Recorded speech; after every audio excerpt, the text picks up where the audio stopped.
Welcome to the Unstoppable Recording Machine Podcast, brought to you by Line 6. Line 6 is a musical instruments manufacturing company that specializes in guitar amp and effects modeling and makes guitars, amps, effects pedals, and multi-effects. We introduced the world's first digital modeling amp, and we're behind the groundbreaking Pod multi-effect, which revolutionized the industry with an easy way to record guitar with great tone. Line 6 will always take dramatic leaps so you can reach new heights with your music. And now your host, EYAL Levy. All right, welcome to the Unstoppable Recording Machine Podcast. I am EYAL Levy, and I am back from my month-long break. It actually wasn't a break. I've been working this entire time except for one horrible week where I didn't have a computer or a phone, and I felt completely disconnected from the world. And I recommend that everybody do that at some point. Impose it on yourself just so that you understand how much you are tied to these digital leashes. This past week has been fucking terrible, but and I know it's a first world problem, but holy shit. So those of you guys listening who I know are addicted to Facebook, addicted to your phones, addicted to video games, addicted to anything with a screen, try to disconnect yourself at some point when you can. It's kind of enlightening. So anyways, on this episode, wanted to bring someone that those of you who watch Nail the Mix may be familiar with. You've heard me talking about him sometimes, but the reason that he's coming on is because a lot of you guys ask us always and forever how to get a job in the industry, or you tell us you want to work for us, or how can you get a job at a studio, or how can you make it happen. And this dude is 21 and already works for Andrew Wade and us, meaning URM. We fly him around to do Nail the Mix with us and have been training him to film stuff and knows what he's doing. And for us to share somebody with Wade, first of all, is a big deal. And second of all, for us to trust some kid that was born in 1996 with it is another big deal. And I know a lot of 30-year-olds who couldn't handle the same responsibility. So I wanted to talk to him about how he made it happen and advice for those of you who are trying to, work for somebody cool and get your name out there, and maybe some things not to do because, man, I've had some hellish interns in the past that have done nothing but cause problems. So anyway, dude's name is Nick Pilotta. Hi, Nick. Hi, EYAL. How are you? I'm okay. I feel like I was just hanging out with you a couple hours ago filming stuff. No, we definitely weren't just hanging out 3 hours ago. Yeah, I know. So thank you for those kind words also, by the way. I really appreciate that. You're welcome. I mean, it's true. So yeah, I don't want to make you feel uncomfortable by harping about your age, but I do think that that's a big deal. No, I fully understand that, yeah. That's kind of the biggest thing that everyone brings up too with me is like, holy shit, you're 21? And it's like, well, yeah, I mean, I can't change that, but yeah. Well, I don't know. I know a lot of people would have killed for those types of opportunities when they were 21. But so I want to start by talking about something that me and you were actually talking about yesterday. Okay. I know that when we first talked about bringing you on here, you didn't want to say that you went to Full Sail. And I understand why. It's kind of like when I used to live in Boston and I went to Berkeley. A lot of the local studios had something against Berkeley kids. And one of the first times that I went to a studio to just check it out, and I told them I was from Berkeley, they were like, oh, really? You probably shouldn't say that around here. Yeah. And I was like, why? In my mind, it was like, doesn't that mean I'm serious? Like, wouldn't you want me? Right. Like, since I go to Berkeley, like, wouldn't you, like, take me more seriously than just some dude. And he's like, no, the Berkeley kids all think that they're the hottest shit ever. They have horrible work ethic, and so they're kind of generally a joke around Boston. And obviously, we've got a lot of Berkeley people listening. And if this doesn't apply to you, then cool. But I'm sure it applies to some of you guys. So take a long, hard look in the mirror and make sure that this isn't you. But those are the same reasons that you didn't want to talk about the fact that you went to Full Sail on this podcast. And I can tell you that I've had some terrible, terrible interns come from Full Sail as well. And so it seems... Go ahead. No, I was just gonna say that's kind of all I hear too is anywhere that I've interned really before Andrew was a lot of like we've had negative experiences, not just with Full Sail, but just like in like any recording school. Like I've gotten, like you said, Berkeley kids. They've had problems with Berkeley kids. Places that I've worked at, they've had problems with like RECW workshop or whatever, the REC workshop in Ohio. They've had problems with that too. Like just the kids that like just think that they like know the entire universe and no one is better than them kind of thing. Yeah, did you tell me that you guys had an intern that was basically telling Andrew that his own mixes rule? Yeah. Someone's been talking like just talking about how, check my mixes out, and Andrew's like, I don't even want to hear them kind of thing. Well, I don't know. I mean, not to sound like a dick or anything, but the thing about getting in with this kind of job, as you know, is part of it is having a really level head, maintaining a level head, and not being a cockbag. Right, yeah. That's all it really is just like knowing your place, like even if you're older, but like if you start out, at the bottom of the barrel, that's where you are. So like for me to come in and just be like, Andrew, all this shit sucks. Like that would be like, really? Who are you, Nick? Like, why would you even say that? Like, why are you even here kind of thing? And that's like the attitude that a lot of people that I've known that went to school or that I went to school with kind of have, where it's like, they're the first ones to say, no, you're wrong kind of thing. And it's like, well, okay, well, your attitude is just shit and no one's going to want to hang out with you or work with you. Or hire you. Right. That too. Or yeah, exactly. Want to work 8 hours with you a day. Like, no, thank you. That's kind of what happened with, well, let me just say also, it's not Full Sail's fault. Right. This is totally a certain type of attitude that students across the board get. But right. I would, like, for instance, if you're going to go intern somewhere and they tell you what kind of DAW they work in, don't argue with them about what kind of DAW they work in. Mm-hmm. Either learn it or go try to intern somewhere else. That's just a for instance. Don't act like you know better. Yeah.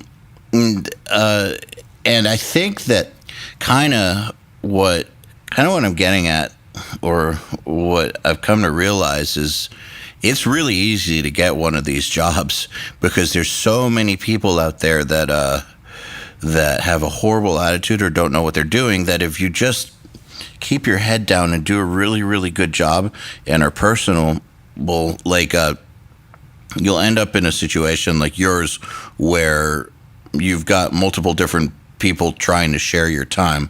Like right now you've got us, when Joey Sturgis and Joel and Andrew sharing your time. So I think that that's kind of a big deal. Let's start. How did you even get in with Andrew in the first place? How do you think that you managed to get past the first threshold, the hanging out threshold? Cool. So my story's kind of interesting. I mean, everyone probably says that, but like, mine's almost like creepy, I guess. No, it's not really creepy, but like, 16 years old then, I'm sitting there skipping school, watching Andrew's Creative Lives and stuff, because I was super big fan of A Day to Remember, super metalhead in high school and everything.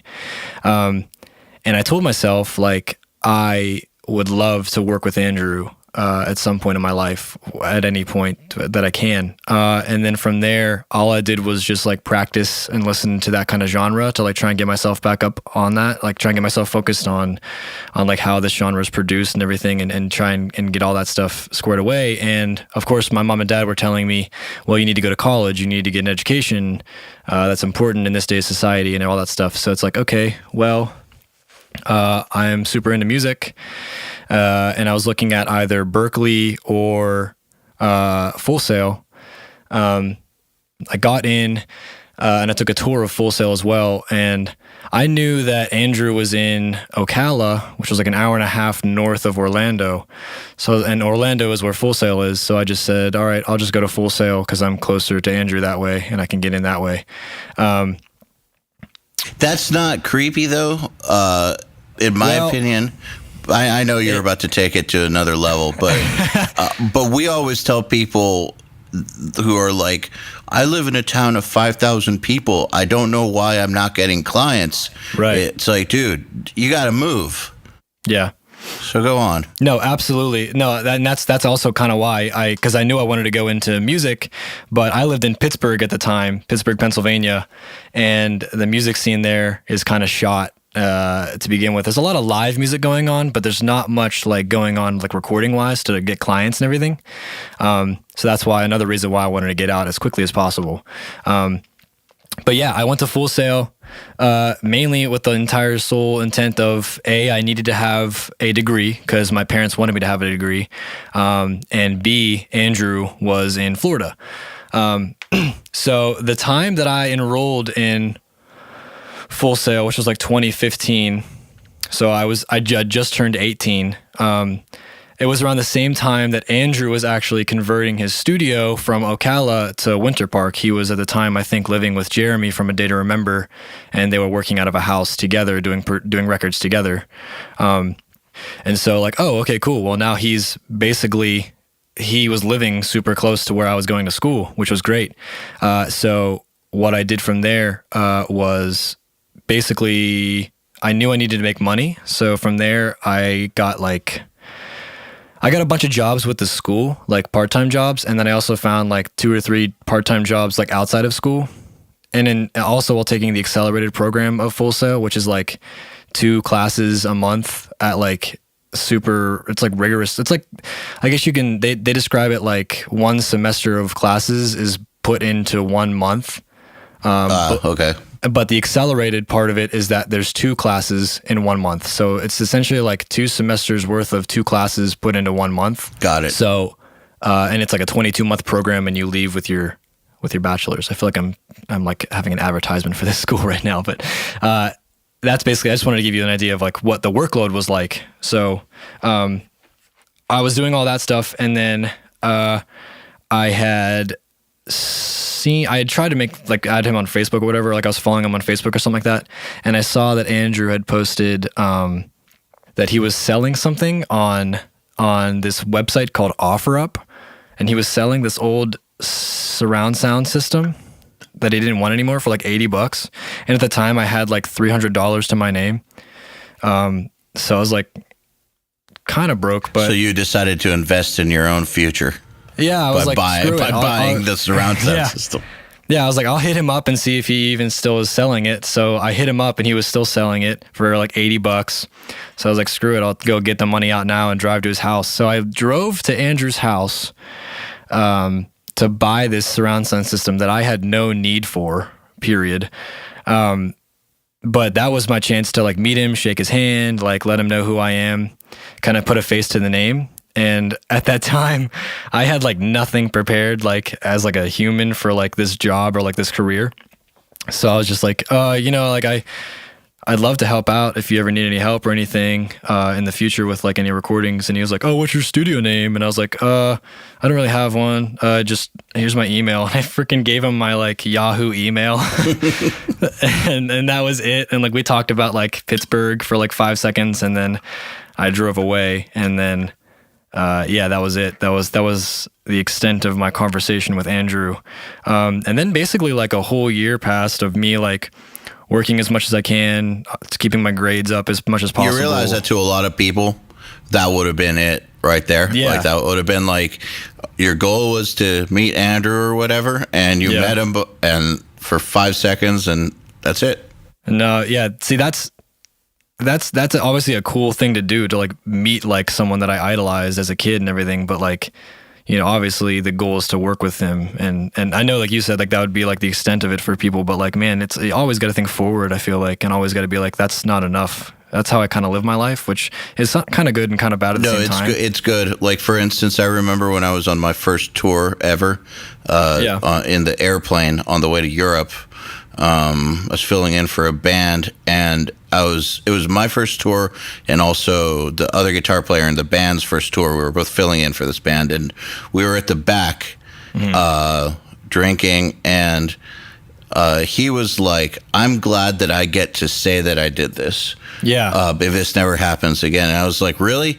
Like, you want to be able to say that you did it once and like it never worked out again? Really? You'd be okay with that?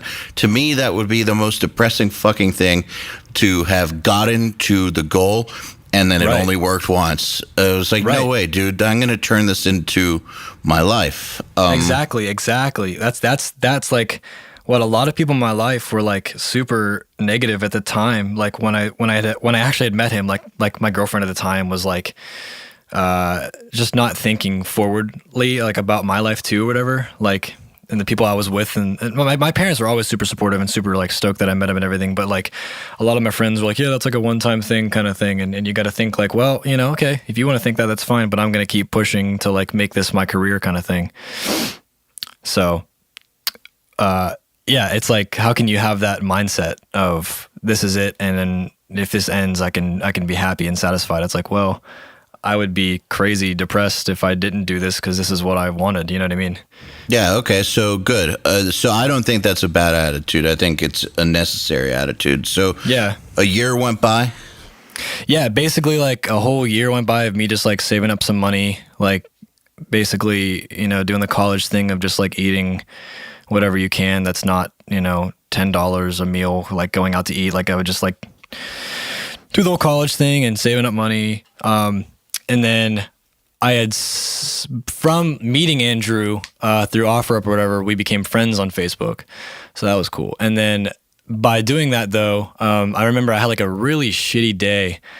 It was such a shitty day. My car had broken down, the radiator went and it overheated. And then on my way home, from like stopping and stalling every 5 seconds, the tire went flat. And like, it was just a super crummy day. And I remember I got home. Sounds like my Wednesday last week. Yeah, I was going to say, yeah, it sounds like a certain similar situation that just happened with you. Yeah. Yeah, I finally get home and I'm like, I just want to lay down and like scroll through Facebook and not do anything today. Like it was one of those kind of days. And of course, like the first thing that popped up on my feed was Andrew posting on Facebook, is anyone around today? I need some help building some things at the studio. Hit me up if you're interested. And I like it was like just now, you know how like the Facebook post thing says like just now. So like he legitimately had just posted it. So like I was like one of the first people to like hit him up like immediately. I immediately sent him a message on Facebook. And I don't even think he said anything besides like the address and was just like, see you there. And I was like, okay, cool. So I drove there straight to the address. The next day, I know I just said like my tire went and everything, but that's because literally I had my roommate drop me off. So like I get there and in like the entire A Day to Remember band is there practicing that day, which was super weird to see like all of this all happen like one day. And then yeah, we started like, Andrew showed up and then we started like, we immediately started working together. Like he immediately was like, all right, I need like this wood to go down on the floor. I was like laying hardwood floor and like staining the concrete floor. You know, I mean, you own the Studio B or rent Studio B in here, so you know what the floors are like. The Studio B drum room floor needed to put down. We needed to stain all of the floors in the studio. The apartment needed done, all that stuff. Like it was basically just like walls. So any pictures that you see now, like everything that's been put up, I had some sort of hand in. Yeah, so anyone listening, if you see the studio where we do Nail the Mix, or you look on Andrew's page and you look at his super nice studio, or you look at the pictures I've been posting of us filming or whatever, that's the Audio Compound studio. That's the studio that I've been renting for the past year, and now URM took over, and they've been basically building it by hand for like the past 2 years, and it's pretty gorgeous. Yeah, I came in at a time when there was no one. It was literally just like Andrew and the dude that's been building it out, Joel.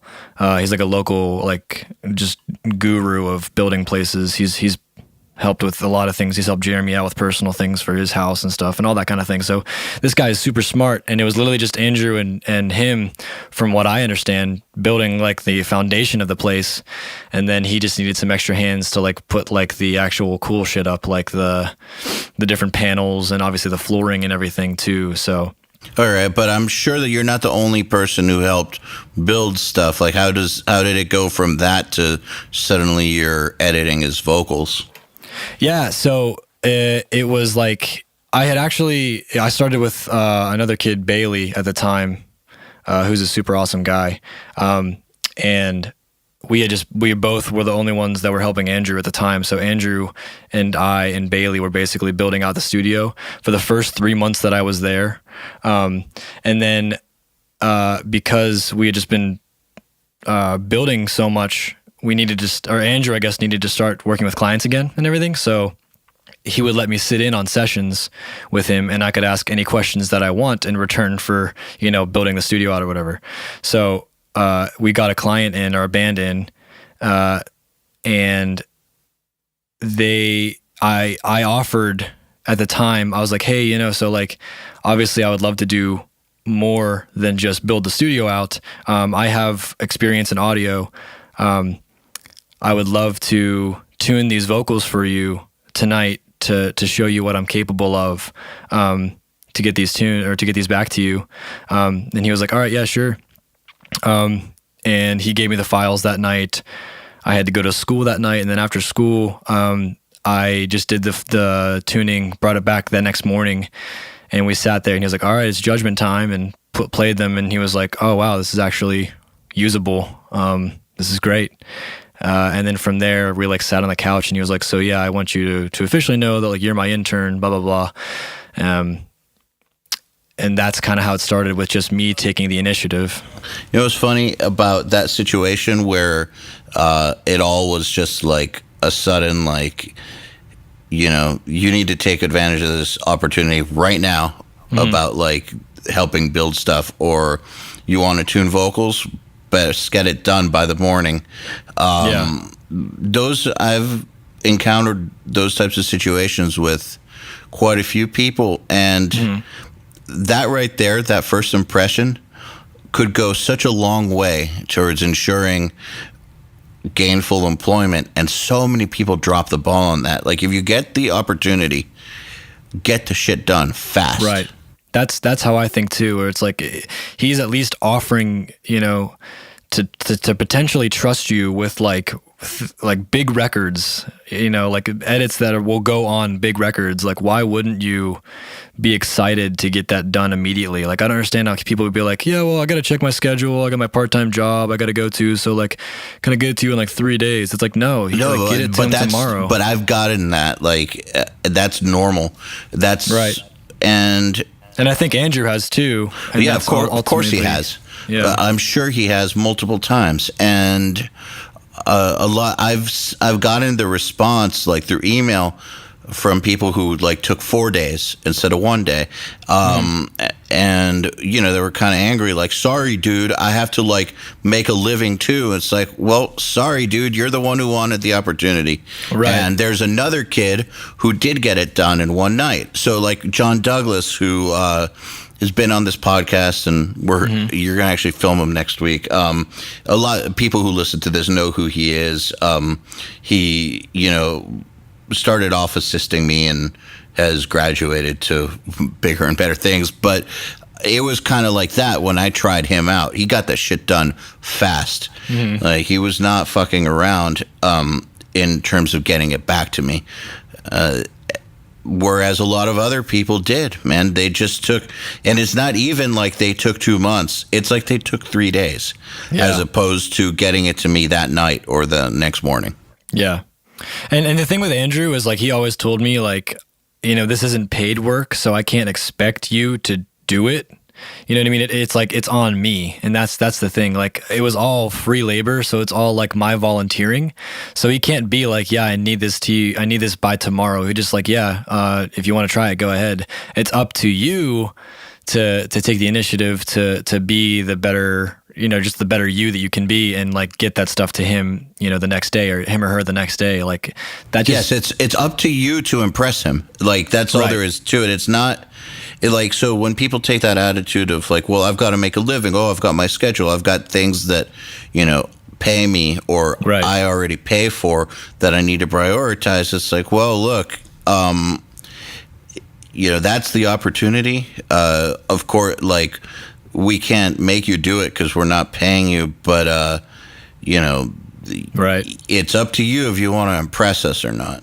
Yeah. It was always like, if you can get it to me and it's good and it's timely, like, this could lead to paid work. You know what I mean? Like, that's, and I feel like that's kind of how I started with URM too, where it's like, if you know, if you do it timely and well, this could lead to, you know, an actual career and an actual job with, you know, money.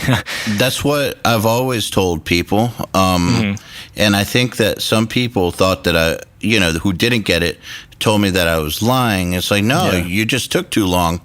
You know, someone else came who wanted it more. Yeah, John Douglas definitely didn't think I was lying, and you didn't.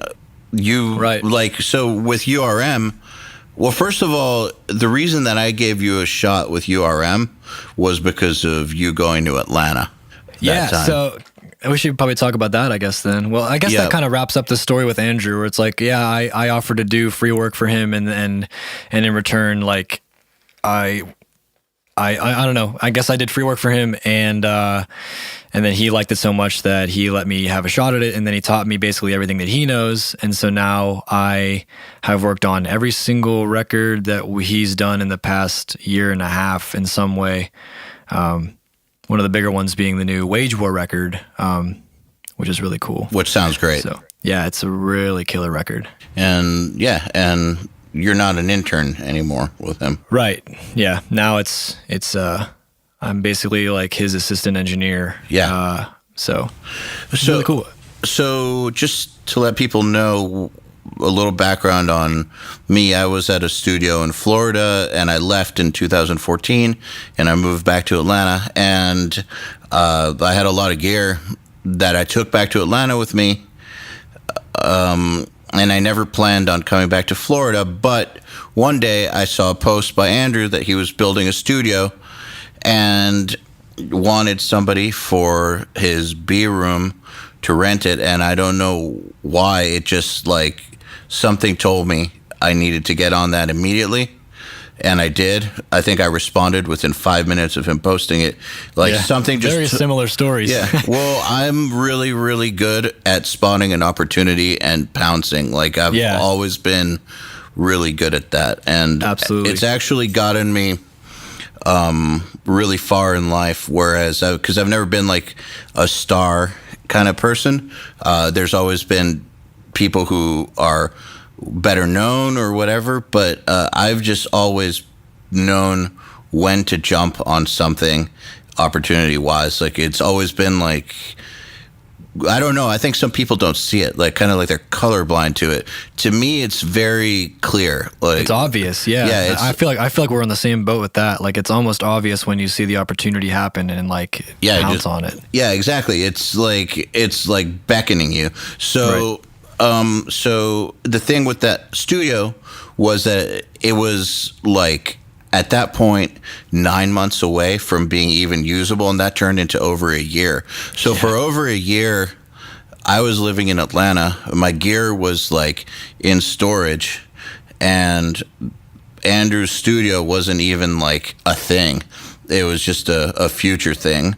And yeah, I kind of retired from recording bands, but that at some point, I guess you wanted to use the B room, and I wanted someone to use the B room too, because I wasn't going to be there all the time. And it was kind of like I was paying for it for no reason.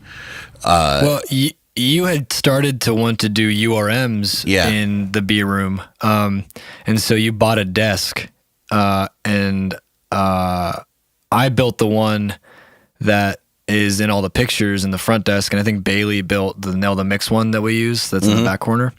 But I had kept helping you in the Nail the Mixes because it was one weekend. Yeah. The idea was to turn it into like a video studio like it is now, but it was like so infrequent that it was kind of stupid for a while, and like it wasn't ready, and it was just like I don't know.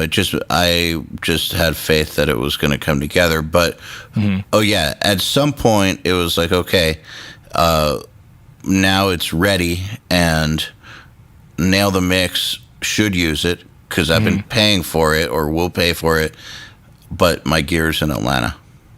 Right. So, yeah, you had wanted to do that. So I got the room set up. I built the desk, and then there was obviously no gear. And I said, well, where's the gear at? Or where is the gear located? It was half your shit was in Audio Hammer and half of it was in Atlanta. So again, my roommate at the time, Jacob, the same one that drove me, he offered to help me get your gear from Audio Hammer as well. So we got a U-Haul, drove up to Audio Hammer, got all the stuff that was in Audio Hammer, put it on a U-Haul, brought it back, dumped it here. And then I was like, okay, so that's half the gear. And you said the rest of it's in Atlanta. And you said, yeah. And I was like, okay. And you had told me, you said, if you can get Studio B set up, you can use it whenever you want. And that's kind of like the same thing as like the opportunity that Andrew extended before that we were talking about. It's like, I mean, I know it's a big ask to be like, hey, if you set it up, you can use it. But hey, at the same time, it's a big opportunity. It's like, if you set it up, you can use it. I just don't. I don't understand how I would have been able to say no to that, because literally, this gear is obviously incredible. You know what gear you have. So like the fact that you said, if you set it up, you can use it whenever you want, whenever we're not using it for Nail the Mix. I immediately was like, all right, perfect. So obviously my piece of shit car that I was driving at the time couldn't get me to Atlanta. So I went and rented like a huge ass SUV just for a day because I was still kind of broke. I literally rented it for 24 hours. So I had gotten it in the afternoon one day, drove straight to Atlanta, got to your storage space, filled up the SUV with as much as I could, slept there for like 3 hours, and then drove back to get the SUV back in time because I only rented it for a day. But I went to Atlanta and back in one day to get the rest of that gear so that I could potentially set this gear up, because Andrew was also training me at the time to be able to work with local bands as well, or like work with bands too. So I was like, damn, like I may as well do this. Why wouldn't I do this? This is such a great opportunity. And then I got it fully set up, and then the Nail the Mixes started to look cooler because it was more of a setup. And I got to use it for any of the edits that I did for Andrew. I was using the room, and then I also was working with bands on my own, which I still am doing whenever you guys aren't here, using it for Nail the Mix. So it's worked out really, really well. And again, it just comes down to like, I could have easily just said, no, I don't want to drive to Atlanta, but like that would be so dumb because I feel like I wouldn't have any of the opportunities that I have now if I didn't just do that one thing. Probably not, because you probably would have just been, at that point, just some other intern kind of kid whose name I forget. Right. Which is most. Like, that right there impressed me enough to where then I started talking to Joey and Joel about we should keep an eye on you. Mm-hmm. But, like, again, with the it's a big ask to be like, hey, drive to Atlanta from Orlando. But I guarantee you 49 out of 50 people would have been too busy or would have been like, I don't know about gas, I'm broke, or whatever. But what would have ended up happening would have been that you wouldn't have gotten the gear. And then at some point, I would have just paid for my own U-Haul and gotten it myself. Yeah. And then you wouldn't have ever made that really positive impression. And when we would start looking for somebody to employ, we would have just gone through who we already knew. Right. That's the thing. Like, I feel like opportunities, you have to make your own opportunity or else like nothing will really come. That's been my experience so far with like anything that I've done in my life, like career wise, or even just like what I do personally in my life. Like you have to make your own opportunities to pop up. Like no one else is going to do it for you. Like it's not like you're going to come to me and be like, hey, go to Atlanta or like, do this for me. I had to like ask, like, can I go there to get it to set it up for you kind of thing. Yeah, exactly. And I think that's where everyone will say it's so hard to get a job or it's so hard to like find work in audio or like your life is so awesome. How do you work with Andrew? Like that's so sick. It's like, well, I only thing I can tell you is that I wanted it and I made it happen. And like Andrew talks about the same thing in his life where he'll discuss like not for 1 second did I think this wouldn't happen. And that's kind of where I'm at too, where like I never once in my life doubted that I wouldn't work for Andrew. And if I did everything I could to make that happen, I did it. And with that brought so many awesome opportunities with you, with meeting Joey, with meeting Joel, with meeting every single person that's happened in Nail the Mix, every single producer that we've brought on. But I think, I don't know if I can speak for you. Obviously, this is your opinion as well. But like, I feel like my girlfriend at the time now, not at the time, my girlfriend now lives in Nashville. And Billy Decker's thing in April was going on. And I knew that you guys were going there.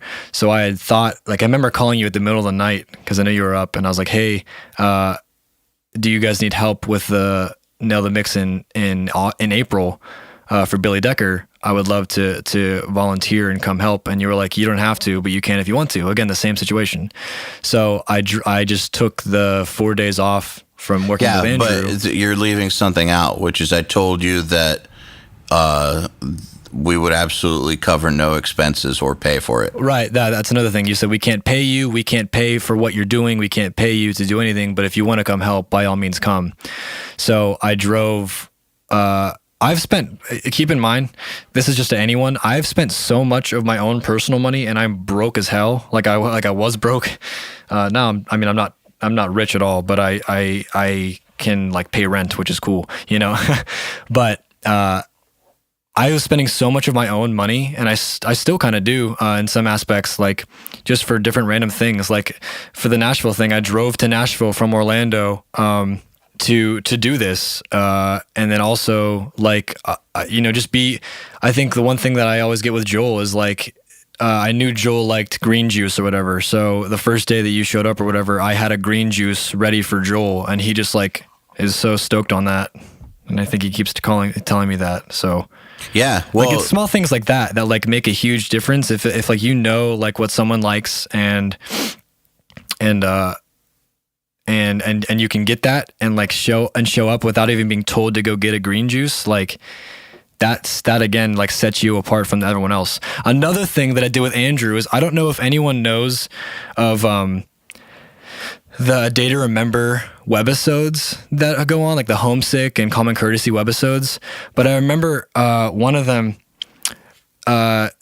Andrew requested, Big Boss, his alter ego, requested from the guys to go get like a pink icing rainbow sprinkled donut or some shit like that from like Dunkin' Donuts or something. So that's like what I showed up with on the third day of like working with Andrew.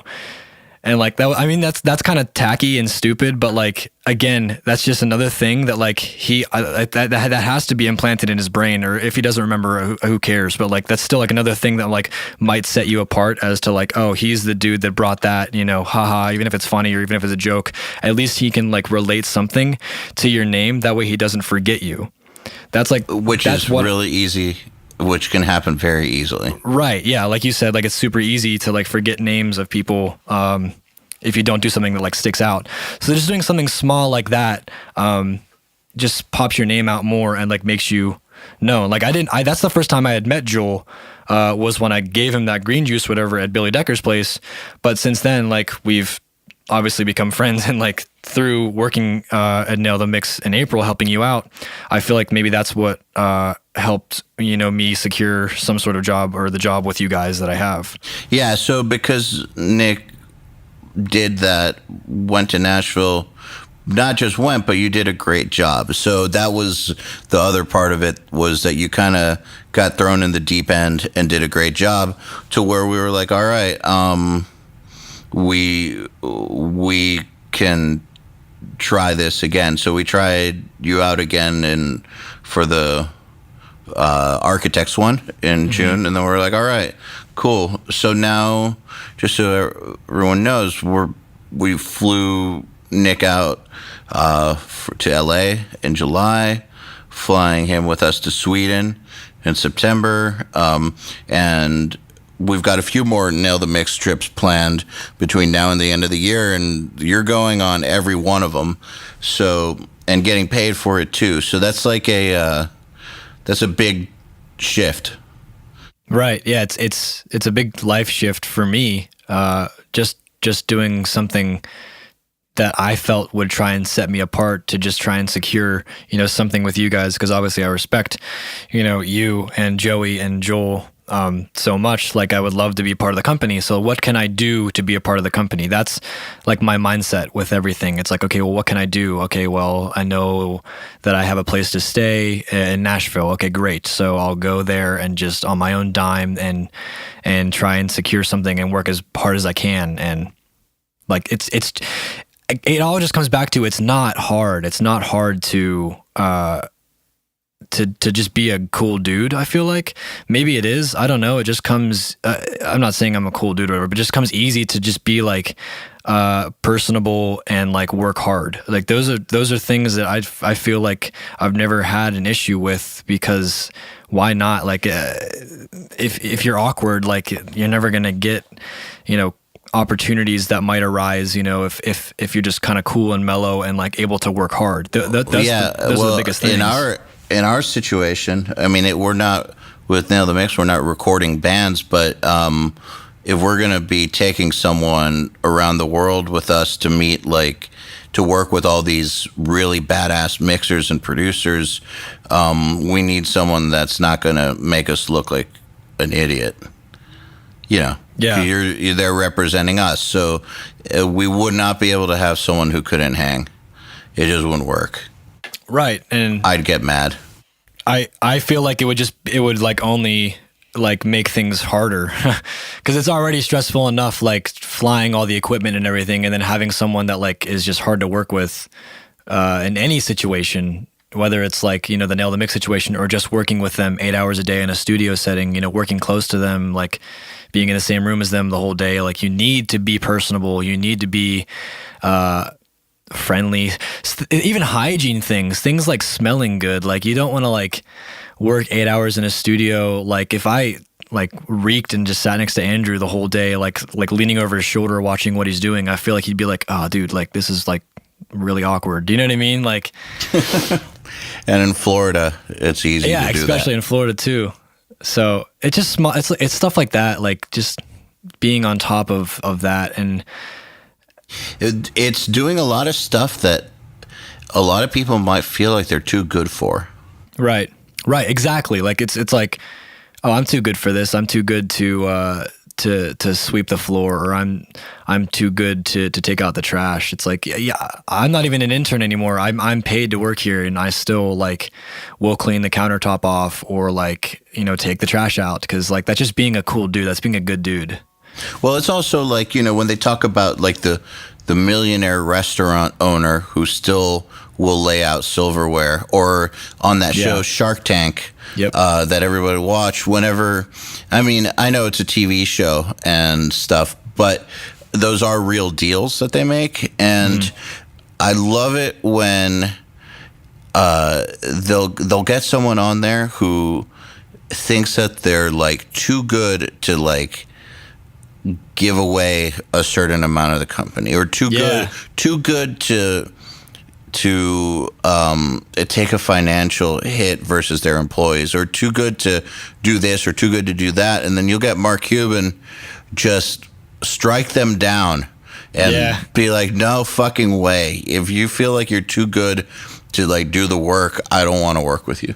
Exactly. That's one of my favorite shows, because I feel like that that mindset is what I always want to be thinking of, like just like watching how people react to people who actually have money, kind of thing, where it's like, how do they respond? I think it's fascinating, like watching people's pitches, and like you said, watching people who think like, you don't deserve that much of my company. Well, like, he's the one that's going to fund you like the money that you asked for. So I don't know. I think it's fascinating. And I think that, it's just really cool.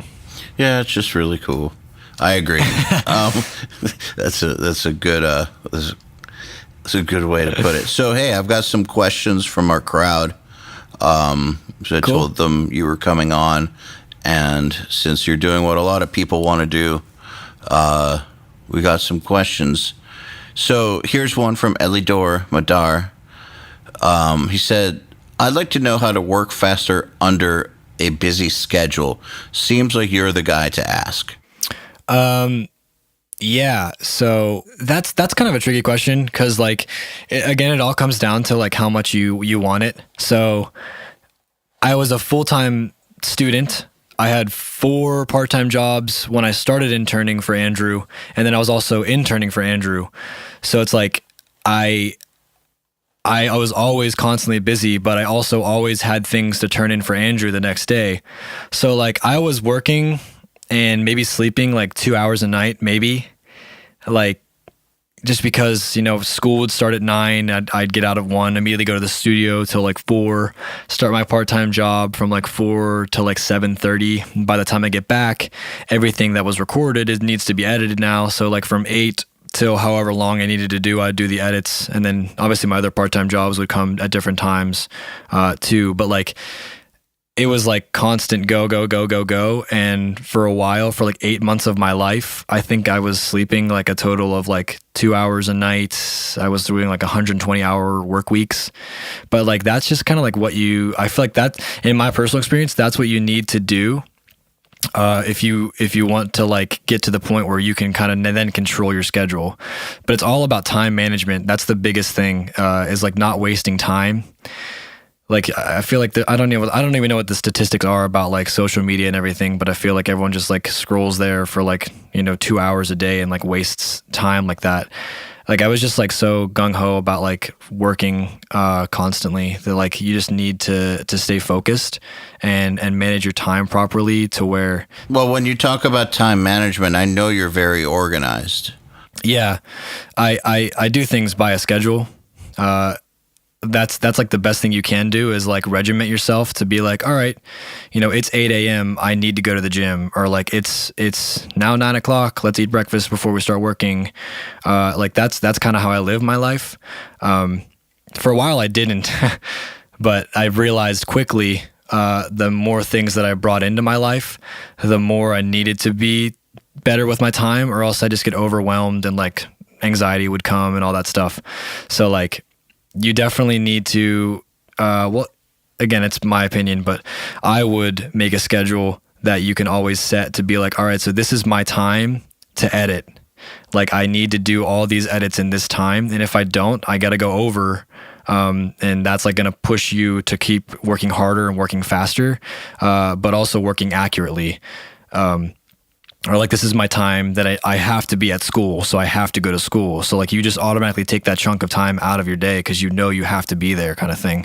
And then any time that you need to go into your sleep schedule, that's what I had to do, where it's like, okay, well, this is when I should be sleeping, but I need to work. So it's a game of like give and take or whatever, of like, well, I could further my career, or I could sleep another 2 hours. And that's kind of, where I think a lot of kids will like, especially at my age, like, dude, at your age is the time to fucking do that. Like, yeah, once you get past 30, you can't You just can't.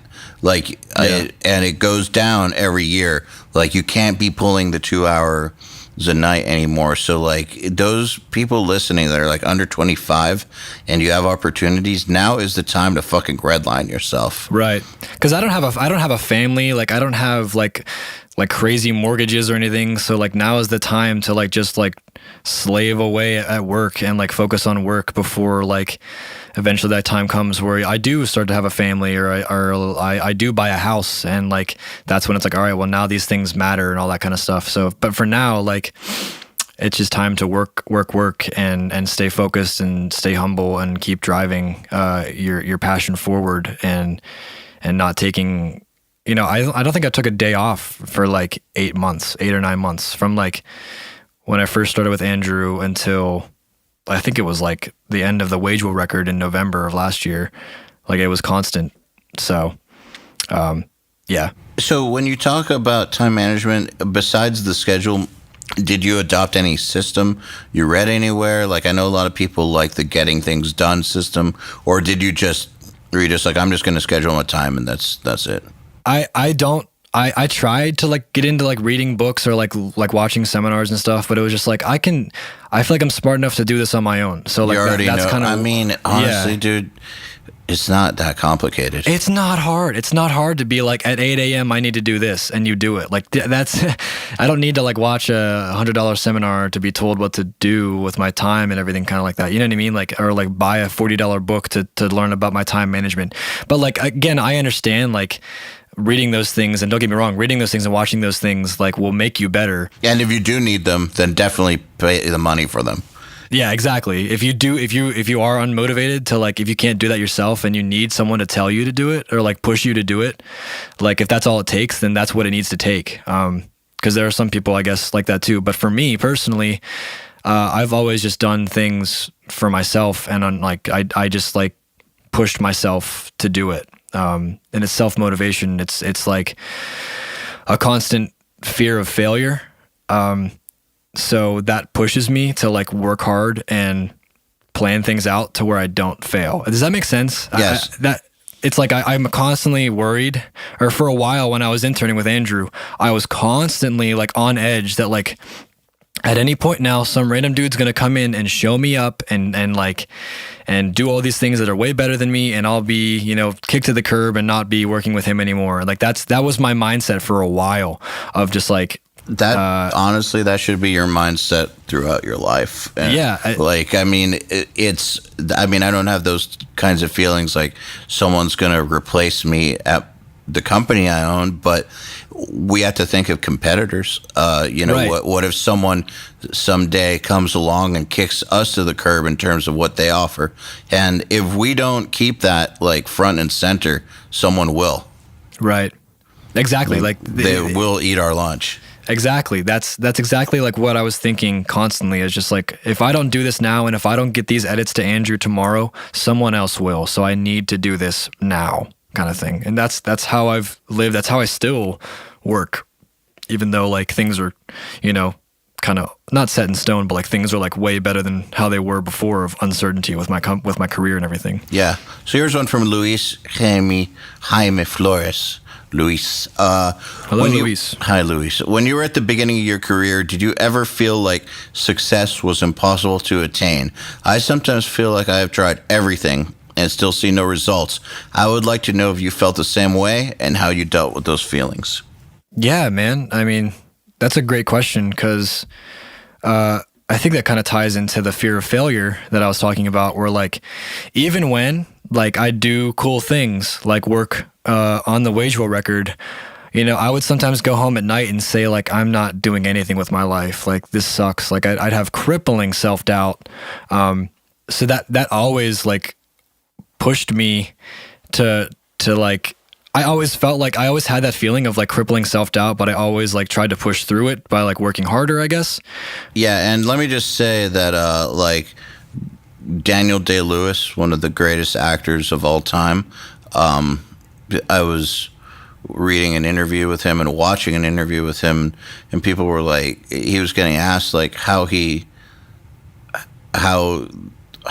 like had the courage to play some of those roles, or did he worry that he couldn't? And he said that every single time he takes some role, like the dude from There Will Be Blood or Abraham Lincoln or something crazy, he like has a day where he's basically in a fetal position and he's convinced that it's over and he's not going to be able to fucking do it ever, and like everyone's going to find out, and then he just does it.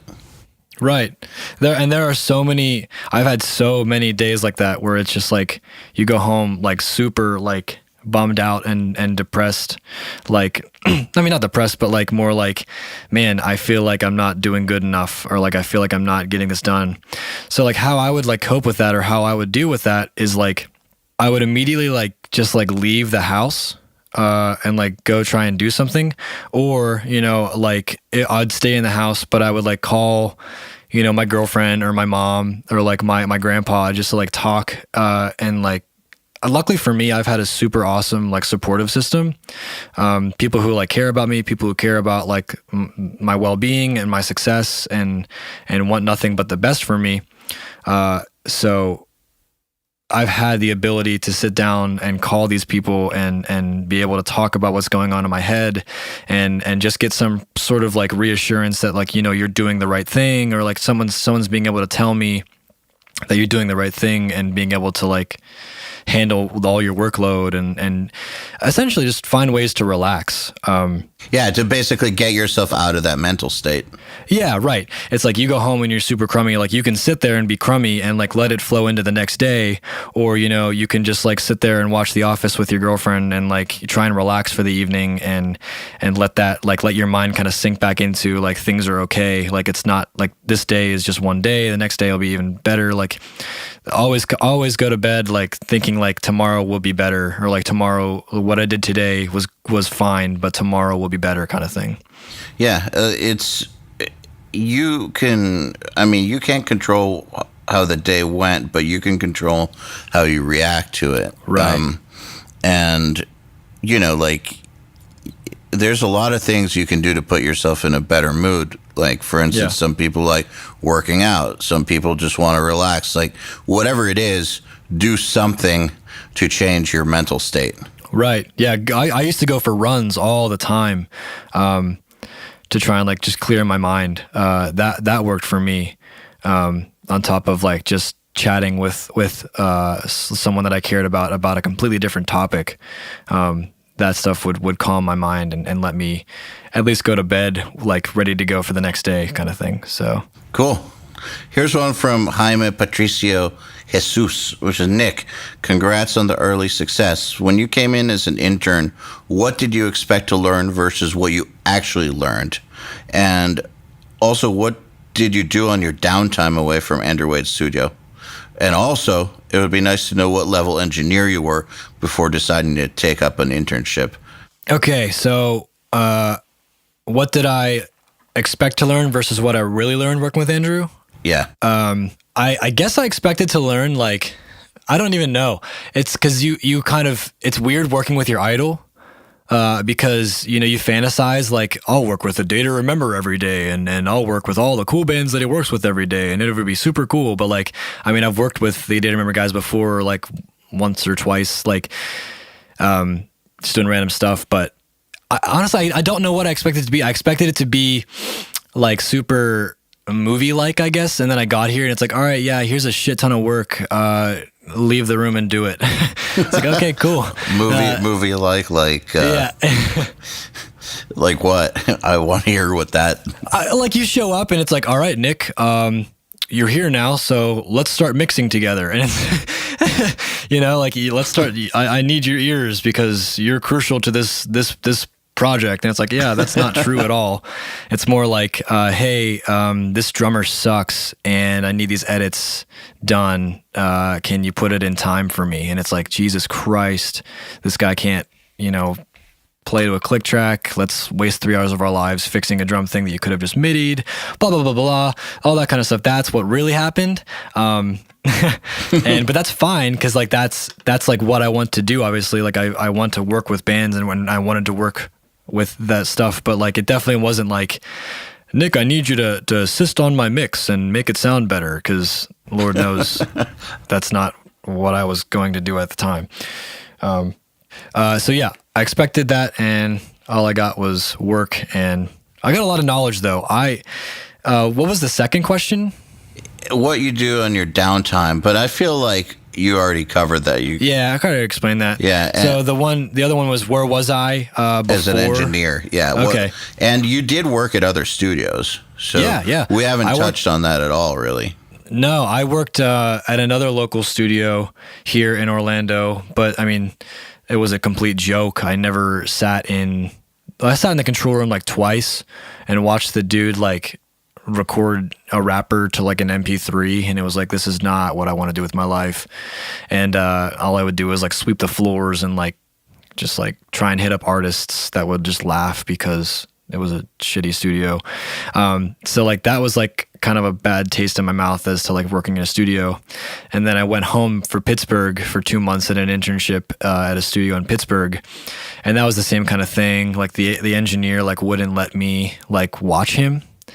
Like he'd be like, I need you. I don't like people sitting over my shoulder. So like I'd have to like awkwardly sit in like the back of the room and like try and see his tiny screen, like what he's doing. Because like I didn't know what I was doing, but other than like the random intern stuff of like constantly vacuuming the same floor or like cleaning the countertop that you cleaned yesterday that no one went into the kitchen yet. You know what I mean? Like just doing the random things that like you feel like you have to do as an intern. And then like, yeah, he would like yell at me for like there was a feedback loop and I had just like caught like he was sending a bus to the same bus, and that was the feedback loop. And all I said was like, I think it's that bus. And like he like pulled me out of the room and was like, I could have done that. Like, why did you do that? Like, I guess he was like super like, you know, this is my studio. Like, I don't need you to tell me what to do, but I was just trying to help. You know what I mean? Mm-hmm. But that's, again, just two sour tastes in my mouth of like, Jesus, like, is this what the industry really is? And then you get an opportunity with Andrew. It's like, nope, that's not what it is. This is incredible. Let's keep going. But yeah, I had interned at 2 different places before Andrew. And then I had basically just been doing home studio stuff, like on a crappy Toshiba laptop with a PreSonus 2-channel interface that my mom bought me for my birthday when I was like 14 or 15. And then that's when I started to like dive into like all of Andrew's like productions and stuff. Cause I was in a band. Like I was doing, you know, the pop punk thing with a band. And we had gone in to do like an EP. And I just loved recording and seeing that aspect of it way more than performing. And then I had also like I was a singer. I blown my vocal cords because I was doing like a bunch of different choirs and musical theater. And I had gotten like 2 vocal nodules on my vocal cords, which put me in like vocal rest for like 4 months. So I was like, I can't really handle singing anymore. So I'll just focus on production. So I spent that time like really diving into like all of the different things, like how an EQ works, how a compressor works, what is an impulse response, you know, things that like I feel like everyone should know before they try and, you know, work with big dogs like Andrew, like knowing what an impulse response is, or like knowing, you know, like what an audio suite plugin is in Pro Tools, or like that kind of stuff. I've had people try to intern for me who didn't even own a DAW. Yeah, it's like how can you even think that? Yeah. Like, I mean, cool that you've got the initiative to try to get the gig, but like, what are you thinking? Like, right? Like, doesn't even own a DAW. Well, what are we gonna do? Like, what are we doing? So here's one from Mike Lerma, which is, aside from having a great work ethic, what technical skills did you have to be great at right off the bat? Or what technical skills have you consistently had to use from the beginning to get you to the next step? This is an awesome question because I think this is really important. I feel like you need to have that niche thing that you're really good at that sets you like, okay, he can do this. So that's good that we can keep giving him this work while he learns other things. So I feel like I was really good at vocal tuning. Because I had to, like, in the local bands that I was like recording when I was at home in Pittsburgh, no one could sing, so I had to tune people. So I would get really good at vocal tuning, and that was the first thing that I had offered to Andrew because I knew my skill set. I had never edited real drums in my life before working with Andrew. I had never edited guitars before. I mean, I've recorded them, but I've never edited like real instruments before because I was doing like Steven Slate and everything. I was doing like MIDI drums and all that stuff. So what I had to do was vocals. So I would just record vocals, and I had to teach myself how to tune and get good at it because it needed to be good. So if you have that niche thing that you're really good at, like that should be the first thing that you offer as, you know, what you can do to make the person that you want to work with, make their lives easier. So, you know, by tuning all 5 songs on this EP for Andrew, I'm saving him however many hours of work by tuning all of the vocals. So that is super important, I think, to have that one thing that you're really good at. With John Douglas, it was editing drums. Yeah, he's a drum editing wizard. He's actually. I had been told by Andrew, I need you to start editing drums for me, and he was like the first guy that I went to. I went and listened to his podcast with you guys because I knew I had needed to learn from the guru. And then I watched Andrew do it, and I think another thing is like you need to be really good at catching on quickly.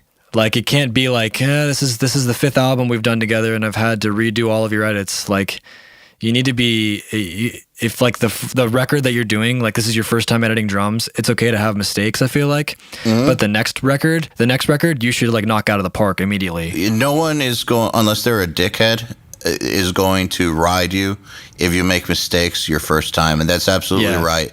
Like I wouldn't ride anybody for that. And the people I worked under, they were cool, you know, my first few times when I made dumb mistakes, and that kind of stuff's going to happen. I mean, that's part of teaching somebody. You have to expect that. But yeah, you're right. If they don't pick up quick, like you got to move on because, you know, life's short. Life's short, time is money. Yeah. Yada, yada, yada. All that shit. It's true. So here's one from Jay Leahy, which is, I'm starting an internship next week that is pretty much the first big step of my career. I'm lucky to get the opportunity as it's pretty big and a competitive studio, so I don't want to mess it up. What would be your tips to get the most out of the experience and maximize my chances of being kept on at the end? Thanks. Well, first of all, congratulations. That's awesome. That's really cool that you got into a cool studio like that, and I hope that you're still there. The things that you need to capitalize on or like focus on while you're there to make the most of your experience is this is going to sound like weird, but like just don't talk. Literally, if you're in a session, just don't talk at all, period. Just watch and listen and learn. Like the second you open your mouth and like try and give an opinion or just try to help, like tell them that they're like, sending a feedback loop on a bus. Exactly. That's just gonna make the session go weird because it's you're trying to take control of it. I learned that very quickly on. Like, don't talk because he doesn't care. Even if the engineer is an idiot, it's his studio and it's his or her studio, and it's like their way or the highway, essentially. Like you're in their house, so the least you can do is just sit there and learn from them. And if you don't agree with them, that's fine. Like don't do what they do in your personal work, but if you're there working for them and it's what they say, that's what goes. That's pretty much like the biggest thing is to just like listen and learn and don't essentially give your opinion or your feedback because you're the new guy. Do everything diligently, do everything correctly, and do everything fast, but it needs to be high quality. So like, even when it comes to like vacuuming, like don't spend an hour vacuuming the damn studio. Like just vacuum it and make sure you're doing it right and cleaning countertops and taking trash out. Like it's like all, actually just you could do it all quickly, but just pay attention when you're doing it. Right. It's not like rudimentary work where you're like, yeah, I'll just move the vacuum around for 4 seconds and I'm done. Like you can do it quickly and accurately, and you can do anything quickly and accurately. It's just, like you said, not drifting your mind away and focusing on what you're actually doing. That's the hardest part, I think, is like, yeah, it's a boring job of vacuuming, but like if you do a good job, people notice. And that's the first thing that they notice is like the quality of the job and how quickly it was done to them. And you don't want people to notice you for the wrong reasons too. Like if part of your intern job is to clean, you might not get noticed for cleaning, but you'll definitely get noticed for doing a bad job at it. Right. You won't be like, they won't be like, man, this toilet looks so good. Who did this? They're going to be like, I'm going to upgrade from intern to house cleaner. Yeah. It's like, they're going to be like, who didn't clean this toilet? Jesus Christ. This is disgusting. That's what they'll say. They won't be like, this is immaculate. Great job, Nick. You're going to move from this to mixing all my records. Like, that's not what's going to happen. It needs to be like, they won't talk about you positively. You won't get noticed for it, but you'll get noticed for doing it poorly. So always just make sure whatever you're doing, it's the best job that you can do. Because that's what's going to set you apart. And that's what's going to make, you stay around and stick around. And when the opportunity comes, when the engineer is sick or when the engineer has to cancel and you're the only one that's in the studio and you're the one that's been sitting there quietly learning the equipment and learning what he's doing, he's going to say, Nick, I'm super sick. I know you're doing a good job or whatever at the studio. Like, do you think you'd be able to handle this one? Then boom, there's your opportunity right there because you're a good cleaner. You're not noticed for it, but you never have been told this is horrible. And you've been quiet watching everything. You've been quiet learning every single thing that he's doing, learning his ways, learning their ways. So you're able to take that opportunity and do it. Like that happened with Andrew. He had, to give you an example, I had never tracked drums for a record for him before. And this band was like on the last 2 days of their time here before they had to leave. And they were an out-of-state band. And something came up with Andrew personally where he was like, I have to go and they need to track these drums. Like, Nick, do you think you can do this? And that's where it comes down to like, yeah, like you got to step up to the plate there and be like, I can do this. And again, that's just another thing that took my relationship with Andrew further, was because all I did was sit there and watched what he was doing when he recorded drums. Like he would let me ask questions, obviously. And if the dude doesn't let you ask questions, they're insane. But he let me ask questions about what he's doing or why he's doing that technique to help you understand things. And then from there, I knew what his drum setup was, what his drum techniques were, what his miking techniques were for me to be able to go and record the album and get it done for him while he had to go take care of things personally. Like that's how you get your ins, I feel like, is just focusing, being a good dude and working hard and just not slipping up on things that are just rudimentary. Yeah, I agree. Here's an interesting one from Johan Martin. Should I give up because I'm a little introverted? No. I think everyone, not everyone, but I think most people in this line of work have social anxiety disorder and are a little introverted. Yeah, absolutely. I didn't realize the kind of social anxiety I had until I think like I started to go to like the meetups with URM. Like I feel like I'm pretty good at like social gatherings and parties and stuff. But like the second I like met other strangers who like were in the audio field too, I was like, whoa, like how do I even like approach this conversation? So like I started to become introverted, and slowly now the more we do it, the more I'm getting, relaxed with it. Like in LA, I feel like I was pretty relaxed with it, but it's like, yeah, you've been to a few of them now too. Yeah. Yeah. So I feel like, you can totally be introverted, but do not give up. Like that's the last thing that you want to do. If this is your passion and you might be a little introverted, it just takes like getting yourself out there to be comfortable with situations. I totally understand like being an introvert and wanting to just like focus on things yourself and do things in your own way or whatever, and kind of have social anxiety. I get that fully. It just takes like, I think it took me going to a bunch of meetups to then be able to be comfortable to talk to just different guys about things and talk about their projects and vice versa, and like be cool and be able to talk friendly and be able to talk, I guess, as a human and well, social skills are definitely something you can learn. Yeah. And you don't have to suddenly become like the life of the party person or something like that, but you can definitely learn how to get along in the world. For just sure. Fine. Totally agree. Like you can't learn to not be an asshole, but you can learn to like be like you can learn how to be social, I guess, if that makes sense. Like you can't change. I feel like personally, there's no way that people can learn to like not be a dick. That's just like how they are. But you can learn to like slowly come out of your shell a little more from introverted to being a bit more extroverted and being more sociable and being able to hang out. I think the coolest thing is with URM is you have the ability to talk about what you like with other people.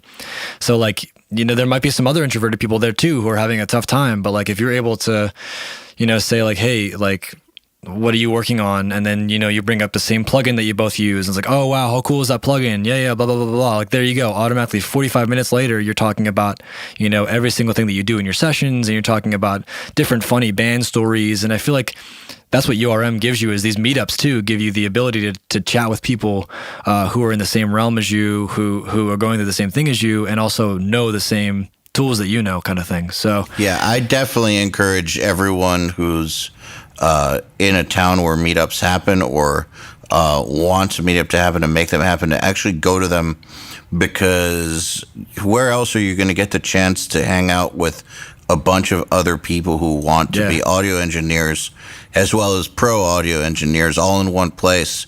Like, they're your people. It's a great opportunity. It's also like people like Kyle Black and Andrew Wade, like these people are going there too. Like it's not like it's just the community, it's the people that you've seen in the Nail the Mixes. Like Andrew went to the Orlando one, a bunch of guys, I don't know the other guy, Jeff was there for sure, like Kyle Black was there. Oh, in LA, Jeff Dunn was there, Kyle Black was there. The last one, me and Joey were there, like Bo Burchell was there in Nashville, Billy Decker came to that one. The guitarist from Blackville Brides was there. Like you're never gonna know who you're gonna meet, like those things, and it's cool to meet these people that you might, you know, look up to for your mixes. Like Kyle Black was a huge inspiration for me to be able to meet him, and like because I love the stuff he does with state champs and everything. So that was super cool to like just sit there and like have a drink with him and talk with him. So yeah. And those opportunities come. And the thing is, these well-known producers and engineers also, you know, have social anxiety problems. Right. And they also come from that background. So, like, they also enjoy meeting people who are doing the engineering thing. It's not like you become a well-known engineer and suddenly you know like 50 engineers in your town or something. Like, you're still kind of isolated. So these, so our guest mixers actually enjoy coming to these and meeting people. So you guys should come and work on your social skills. And here's one from Chris Whited, which is, what's your daily schedule / routine? Do you even have one? My daily schedule and routine. Yeah, I mean, I go off of a schedule, but now like things, well, this month has kind of been a little hectic because it's kind of, we've been doing a fast track with John Brown doing how to record, I guess, solid guitar amps and the different amps that you can choose, like different mic selections, amp sims, amp modelers, everything down to like how to get a good DI, what to use when you're recording guitars, essentially. So that's been going on this entire month, and I've been setting up for that a lot. It's kind of just been me, you, and John doing that. So it's been a lot of fun learning all that stuff and everything. So I've been, my normal schedule has been kind of affected from doing the course, but I'm anticipating that more of that, this is probably going to happen in the future. Who knows? Yes. Yeah, cool. That was me asking EYAL if I'm going to do this more. Am I fired? How good of a job did I do? No. But typically, like I wake up, I don't eat breakfast. I don't know why, but I don't.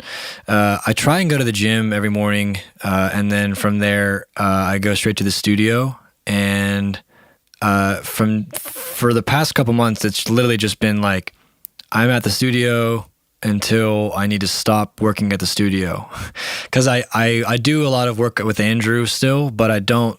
We've recently been working on the studio even more.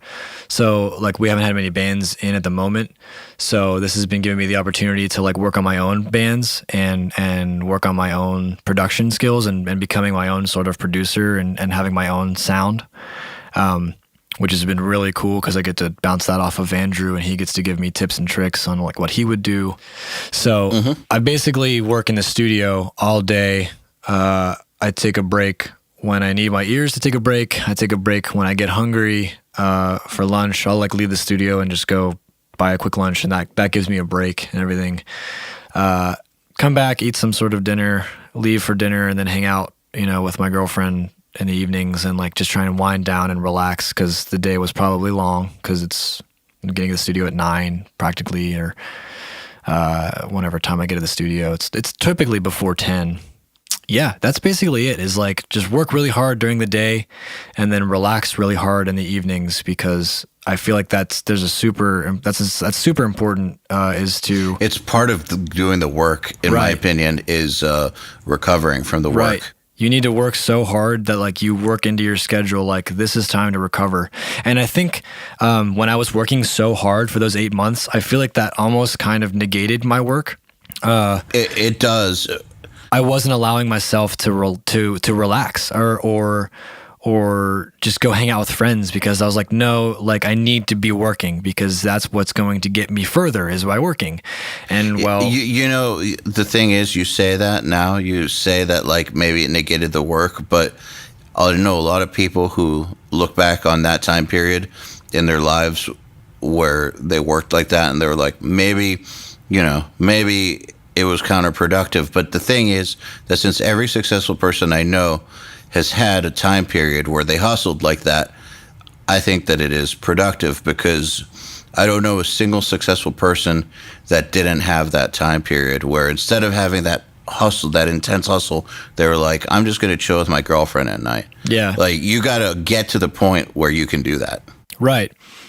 But I guess it's such a weird tightrope, because I feel like there has to be some sort of point where you work crazy hours to get to the point where you can almost set your own schedule, Like you have to work, like I feel like there has to be that like initiation stage of like, all right, I got to just grind until I get the break that I need. And then once the break comes, and it's like, okay, well, I worked super hard and I earned this. I earned the ability to now go home and just relax. Or I worked so hard that I now get to earn the ability to, take a step back and breathe and not be 100% on work all the time. Because that's how I was, and that also ultimately, like, to be honest, it crushed a lot of my personal relationships, like friends, like constantly just denying hanging out with friends. Constantly neglecting the people that I cared about in that time. Like it's kind of a weird, depressing turn, but like it's true. Like you need to be able to control that, because you need to have a personal life as much as you need to have a work life. And I think I'm just young and I'm trying to figure out what that balance is. But I feel like everyone gets to the point where they've figured it out. And for me, it was like, I need to just work super hard. And then I got kicked in the face with like, you are tired. Well, yeah, that'll happen eventually. But I mean, look, there's a reason for why lots of people with high intensity jobs have multiple divorces and stuff like that. It just is what it is. Like there's right. Like I like the phrase, you can do anything you want in life, but you can't do everything. Right. And something's got to give. And exactly. That's actually a really awesome quote. What was it again? You can do anything you want, but you can't do everything. Yes. Yeah, I love that, because I've realized that, and like it took like losing lots of relationships and losing like opportunities with friends and parties and weddings and stuff to like be like, you lost that. So yeah, but the thing with weddings, the way I always saw it was, if you look at it statistically, probably gonna be divorced within 2 years. So I would rather just do the work. That's true. Well, I've made it a goal for myself to hopefully, with the woman that I married, to never divorce, because I would never want to put a family through that kind of thing. That's so nice of you. You're such a good dude. Thank you. No, like, you have to set those kind of goals, though. Like, I feel like. No, it's true.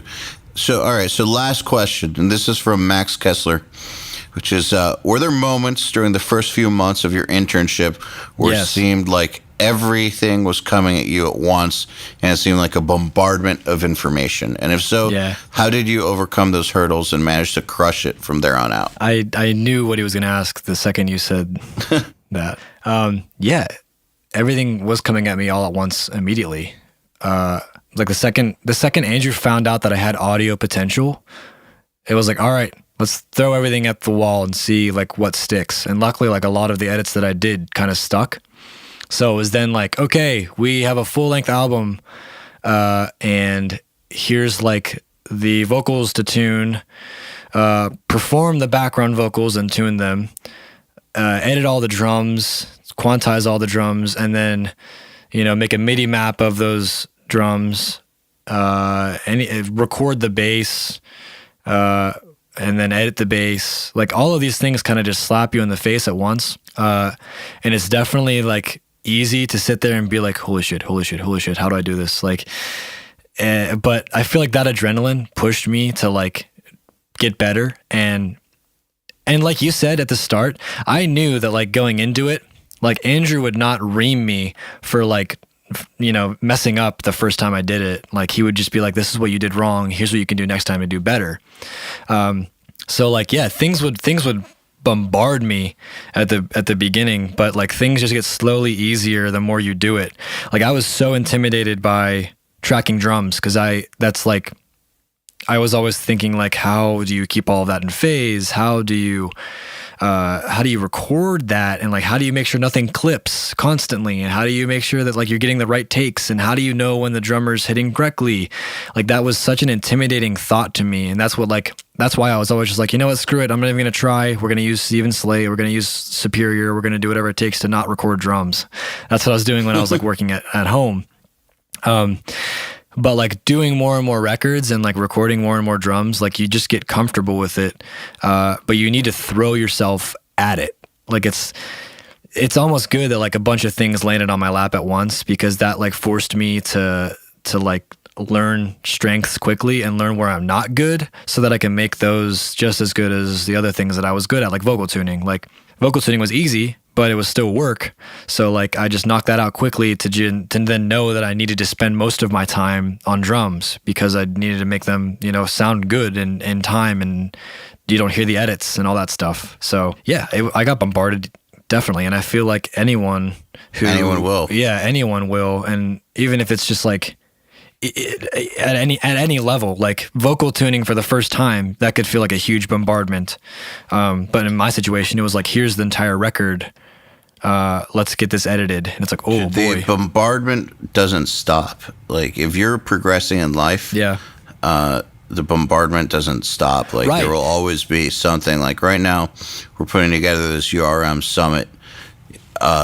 Fucking bombardment. Yeah. Like, so much stuff that we got to learn because we've never done something like this for the first time. That's crazy. There's always going to be that. So you should just accept it and love it and do your best with it. Well, thanks for coming on, dude. Absolutely. Thank you for having me. Yeah, and people, if you want to talk to Nick, ask him more questions, or just hang out, he is in the URM group.